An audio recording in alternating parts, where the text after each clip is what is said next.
This is Not Worth Living, a podcast that features creatives interviewing themselves with a preset list of questions. Unlike other podcasts that feel like conversation between friends, this one aims to feel like eavesdropping on a psychiatrist's visit. Today's episode features Mike Kleine. Would you open an envelope with your death date? Absolutely, as long as I get to use my Richmond cordless electric letter opener. What keeps you motivated? Honestly, the conversations that occur as a result of writing and releasing something, whether it's a conversation I'm having with another author, an artist, or even a reader. Who inspires you at the moment? I'm not inspired by anyone specifically right now. I'm reading a lot of role-playing game modules, specifically those written for the Old School Renaissance, also known as Old School Revival or OSR, and I'm just going to say what Wikipedia calls this as a definition. It's a playstyle movement in tabletop role-playing games which draws inspiration from the earliest days of tabletop RPGs in the 1970s, especially Dungeons and Dragons.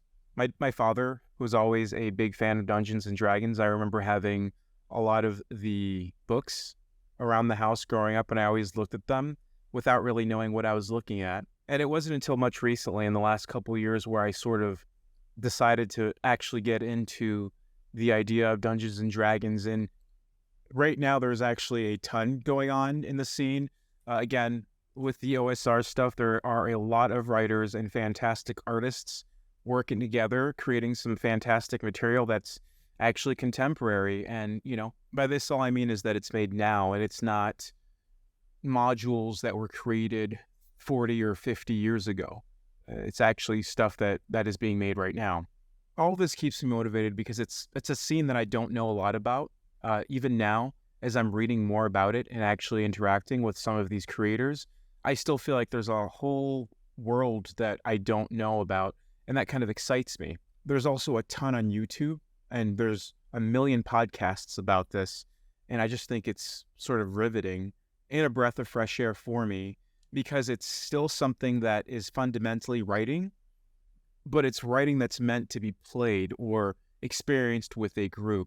There are some writers in this scene that write for solo playing, but again, the writing has a goal of becoming a game or an experience, just like regular writing.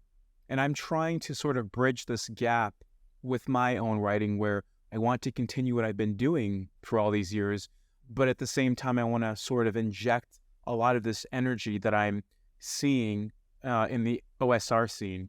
So there's a lot of internal stuff happening where I'm trying to realize, what is it about this that excites me that I feel has been missing from my work all these years. So I'm synthesizing all of these thoughts, and I'm hoping that over time I'm going to be able to harness that thing that I'm kind of looking for, because I have all the ideas. And every single day I have even more ideas that I want to sort of implement. And I just want to make sure that what I end up producing is the best version of that thing. And honestly, for those listening who don't know what I'm talking about, the Old School Renaissance or Old School Revival scene, please do check it out. If you spend enough time looking at everything that's offered, which there is a lot of, I promise that you will find, if not one thing, multiple things that sort of will seem interesting to you. What's your latest project? Well, with everything I was just talking about, the thing I've been working on the longest is this sort of choose your own adventure style book, where I don't necessarily want it to look like the old choose your adventure books.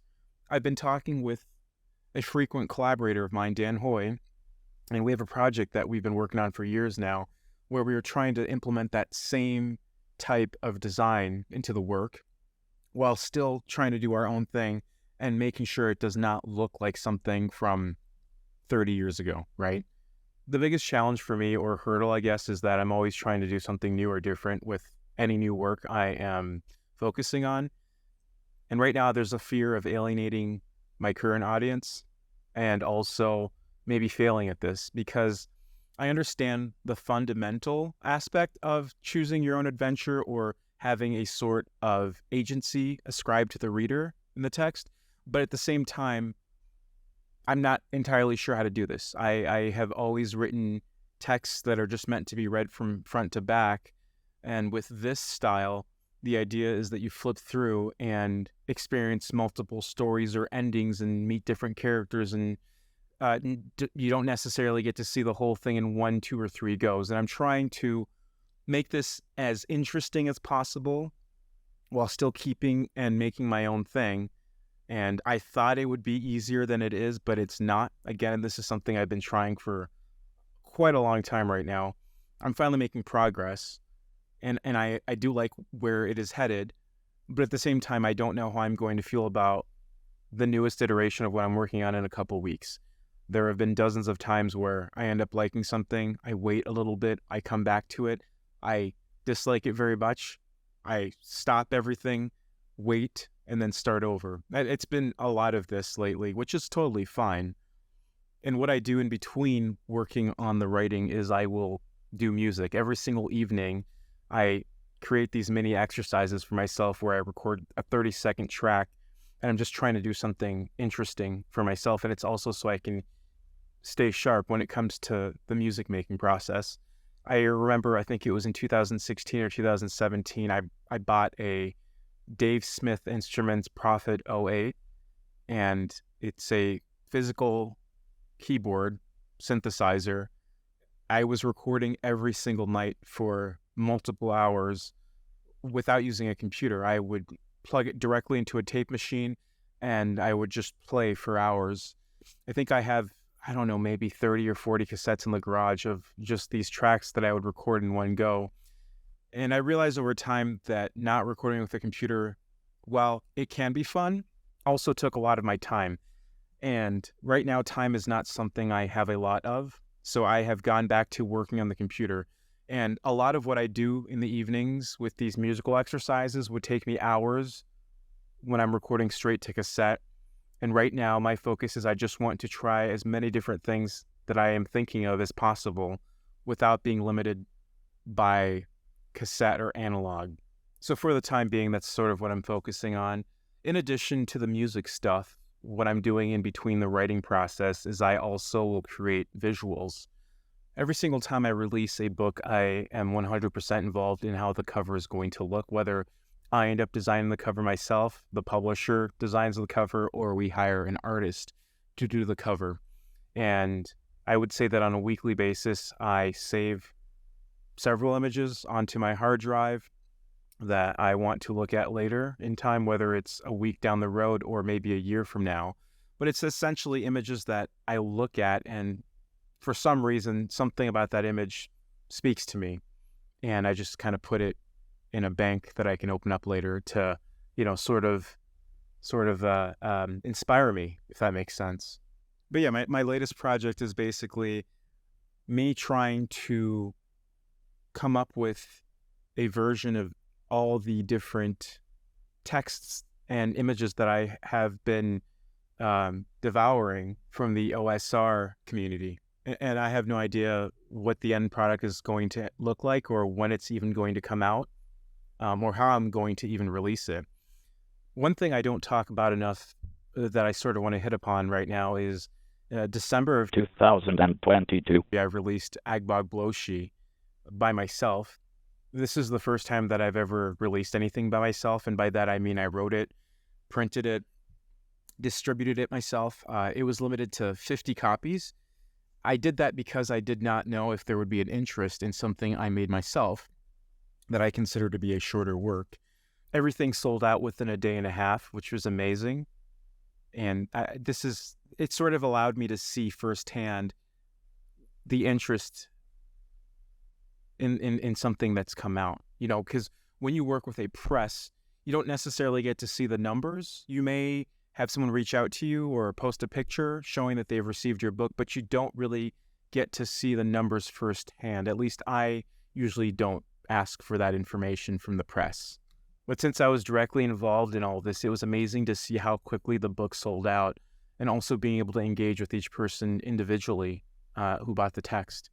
And I know that this is something that I want to try to do again, just to see if it was really a thing that happened and it wasn't a fluke. At the same time, I really do like that I'm able to control exactly how the text is going to look.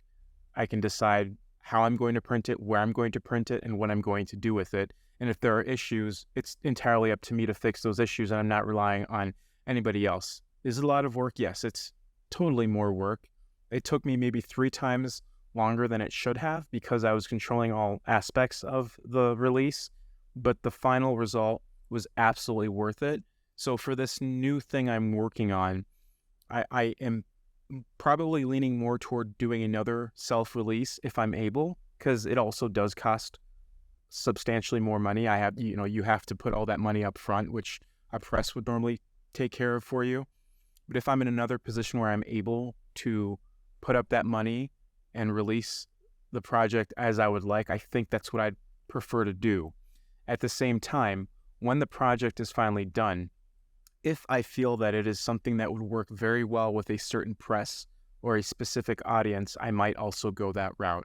So it's really all up in the air, but I'm very glad that I have these options that I'm able to sort of think about. I know that since releasing Agbag Bloshi, I bought a very fancy printer, and I've been consulting on and off with M. Kitchell, who is a writer, artist, and performer as well. We've been talking, like I said, on and off about printers. He actually has the previous model of this new printer that I bought, so he kind of vouched for it and said that it was worth it. We've also had discussions about the nicest paper to get. I have tons of samples of paper around me at all times. And part of the fascination is just being able to touch and smell all these different types of papers, but also wondering what type of paper will work best for your specific project. And this is something that I don't know that a lot of writers or even presses or publishers necessarily care about.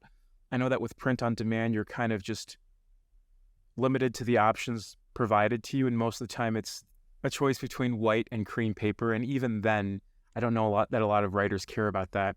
But for me specifically, I do care a lot about the paper type and even the ink that's used. I even care about the type of binding, and if staples are used, what kind of staples are used.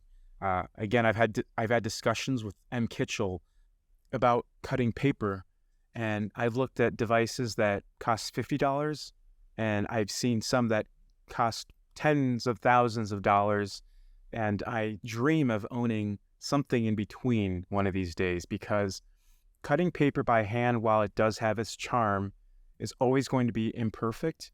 And for smaller projects, that's absolutely fine. But I would love to have a machine that is always going to cut the paper for me exactly every single time, and I don't have to think about it. It sounds like a very silly thing, but honestly, that would be one of the best things for me. I would love to be able to own something that does that consistently. If money was no object, what would be your dream project? Well, very obviously, I'd like to run my own press. I have a lot of ideas for this. Right now, it would be impossible to do with everything else that I'm doing, but if I could do this full-time and money was no object, I already know who I would hire as editors, artists, copy editors, and there are several other weird positions, but I already know who I would grab for those positions and what we would do. Obviously, I would do all the printing in-house, and whenever a new release is about to come out, I would send that writer to our podcast department, because there's a podcast department, and we'd have our own internal podcast person interview them, right? So kind of like this format right now, we know exactly what questions we would ask, because the questions are things that would sort of reveal more about the writer as a person, but also the project they are working on and potentially what else they might be working on. I would also have a sort of journal type thing that would come out with each writer's new release as like a supplemental bonus, right? If you're ordering straight from the press. We'd ask them questions about themselves and other writers they like or admire, and this would show up in that journal type thing. I know that A24, that company that releases a lot of amazing movies, does something similar with all of the people who work with the company. But essentially, I would just like to imagine different ways to do things that I feel a lot of small presses are not able to do right now, obviously because of money and time constraints. Because, this question says, if money was no object, what would be your dream project? I think to add to that, if money and time was no object, what could you do? So these are things that I would love to do, and I think that it would really elevate each project in ways we have yet to see, honestly. Is there a quote or a motto that you work by? I guess I don't ever consciously think about a quote or a motto, but if I had to pick one right now, for me, it's just do the work. I have found, especially for artists and writers that I personally follow regularly, I would say that generally speaking, I am most impressed by the releases that come out that I have not seen a work in progress or a snippet of. Essentially something that they have been working on that they may have told close friends about, but they didn't post pieces of it online. It just came out when it was ready. Again, I'm only speaking for myself, but these are the projects that I have felt I've enjoyed the most. It's hard to explain, but again, this just goes back to this idea of the motto. For me, it's just do the work. You know what you need to do. You know how you want to do what you want to do. Just do it and believe in yourself. And that is, I think that's the best thing you can do for yourself as a creative. What do you do differently from other people? I guess this sort of ties into my previous comment about the motto and just doing the work. There are two things I think that I do that most people don't do, at least in this scene. I don't usually talk about what I'm working on. For this particular interview right now, I made an exception because it was one of the questions, and I wanted to talk more about the influences that have led me to where I am right now with the project I'm working on. But generally, I don't post snippets or segments or portions of what I'm working on or even talk about it, not even to my close friends. I usually wait until I am 99% done with the project, and then that's when I start showing it to the people that are going to be involved in the process of making it become a real thing. I've seen a lot of comments on Twitter, posts rather, I guess, lately about beta readers, someone or several people who will read your text for you before it comes out so you can make changes and edits. And I think this is a wonderful thing. There's nothing wrong with that. As a matter of fact, I think I would like to do more of that. But yeah, I usually don't talk about my project until it's done. I think that also comes with my process. I usually do all the editing and layout. So when I'm done, my manuscript is not just a Word document that has regular formatting. It's formatted exactly as it's going to look on the page. Of course, if the dimensions of the paper change, we got to make some changes, and I usually work with the editor or publisher in that regard, but I pretty much offer a visual representation of the final product. So I'm very much involved in how I want it to look. I don't know if that has anything to do with me not showing or talking to anyone about what I'm working on, but the words and how they appear on the page are just as important to me as what the text or story itself is about. So it's a 50-50 divide for me. I may like the story that I wrote and what it's talking about, but if it doesn't look right on the page, I'm not satisfied. And same thing if you flip it. If it looks amazing on the page, but I don't like the words that I used or how the story is being told, I will not be satisfied. I did say that there are two things that I do that I don't think others do. And the second thing is I don't really publish short stories or short works to online journals. The reason for this is very simple. I prefer releasing something a bit longer, even though the stuff I write is usually shorter than what most people release. But I prefer to write something that's more long form and that's going to become a physical object. I have this thing about having a tangible thing that you can hold in your hand. And there's nothing wrong with publishing with online journals. It's just that I spend a lot of energy on the one project that I want to turn into a physical object. And I kind of have to focus on that for a very long time. And deviating or straying from that kind of interrupts the process for me. So I don't really know that I'm capable of stopping and going and doing different things. Of course, as I mentioned previously, I can be working on a thing I'm writing. I can also work on music, and I can also work on something visual. But for each category, I kind of have to focus on one thing at a time. And that's just how I operate. I've tried doing it differently over the years, but I've always come back to just focusing on one thing until it's done. And I have found that that's what's worked best for me. At the end of the day, there's really no manual for how to write. You truly get to do your own thing. And one of the beautiful things about the year 2023 is that we are all connected on the internet, whether we like it or not, right? There's good and bad things with all that, but I'm able to have a conversation with somebody anywhere in the world. And at the same time, I'm able to order a book from pretty much anywhere, again, in the world, and receive it within a certain amount of time. And I just think that that's amazing and something that we sort of lose sight of, just how amazing technology is and has become.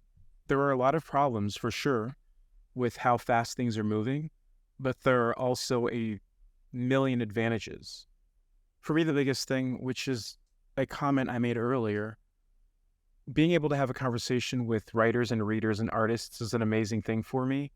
And there is a certain type of dialogue you're able to have when it's not a in real-time conversation. So when you are DMing someone or messaging them through text or even just tweeting back and forth, it creates a different type of interaction that you can always look back on.